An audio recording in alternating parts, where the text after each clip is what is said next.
let's talk about a happy ending, or at least the promise thereof. Couples who've been waiting for months under lockdown now have the green light to go ahead with their wedding ceremonies. Now, Tourism Minister Mmamoloko Kubayi-Ngubane announced this week that such functions may resume at venues subject to no more than 50 people per gathering and the adherence to strict safety protocols. For more now, in reaction, I'm joined via Skype from Cape Town by wedding planner and director of Trunk Events, Tracy Branford. Tracy, thank you so much for joining us this morning. Now, you made the news back in July because you decided to write an open letter to the Cooperative Governance Minister, Nkosazana Dlamini-Zuma, begging, pushing for the wedding industry to be able to open its doors by September. Do you feel vindicated? We feel that we've definitely won in favour of our sector opening. So as you know, recently it's been announced that we're allowed to have weddings, and yes, we're celebrating life again, so we are very happy. But obviously this new normal is now something that your industry too has to come to terms with. What has been the reaction within your industry about the protocols that now have to be brought in to your everyday work as wedding organisers? So we've been working very much behind the scenes and preparing for the industry opening.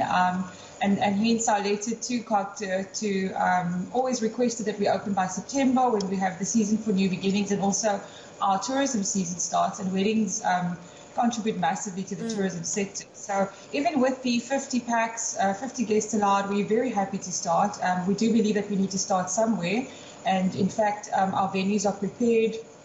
We are part of the hospitality industry, so we work with chefs, and hygiene is very much on the focus and the protocols of inviting our guests back. So our clients are actually extremely happy that we now have a date and we can start planning ahead, and the industry is open.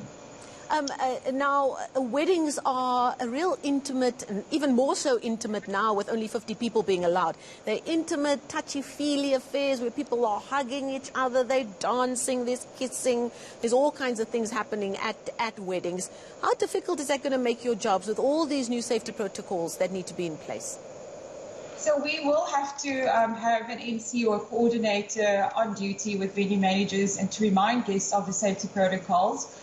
The wearing of masks, which is mandatory, sanitization, and we've placed our tables in our venues, which are normally with capacity of at least 200. With 50 people now, there's enough room to ensure that the safety measures are in place. And we will remind our guests through way of NC announcements to please, remain within the seated areas and to adhere to the protocols. Obviously, families who live together will travel together and be seated together, and I think in this way we'll ensure that safety will be on the forefront. Our chapels as well are large. We'll do many outdoor weddings, so we'll have 50 guests. And we've also invited the idea that perhaps we have 50 guests arrive for the ceremony and have a picnic-style snack and leave, and then we host the reception, which is dinner-style, and have a further 50 people, and in this way our couple might be able to actually have 100 guests to celebrate with them during the day, but splitting them so that they're never together at any time.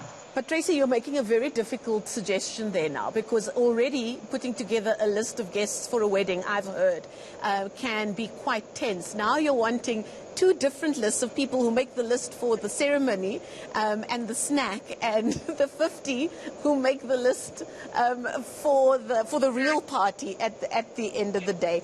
What has been some of the reaction from the couples that you've been working with that now finally can put their day together? Are they taking all of these changes on board in the right fashion?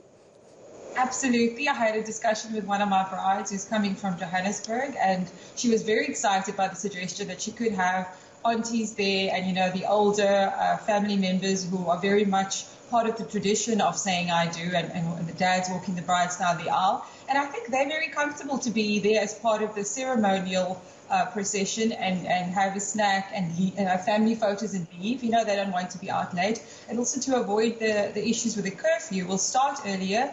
We'll clean out, have the second lot of what we would call the fun friends who perhaps want to stay out and don't mind the drive. And I think in this way we'll be able to accommodate all our couples who either go for the 50 guests or have 100 guests. So exciting times, but whatever happens, we pivoted our industry and we're happy that we can open up so that we can start planning. And with government's announcement, there's been an amazing response in the industry that our couples abroad are now also excited to put dates in place and to move forward. Yeah. And just finally, before we let you go, you're obviously very excited to get the wheels turning yet again, but like all other industries, counting the cost of the impact of lockdown is probably going to still be a long road. Can you give us a sense of how your business was impacted by lockdown? Yeah, so long road for recovery still, a journey that we need to basically make up for lost dates, because Marcel, in our industry we sell dates, and so we have these premium dates that we've lost from March to now. We've had the best weather in the Western Cape. Up to yesterday we had one of those days where I sit back and go, this could have been a fantastic day. But our industry, we've come together, and I think like many other industries, we've collaborated.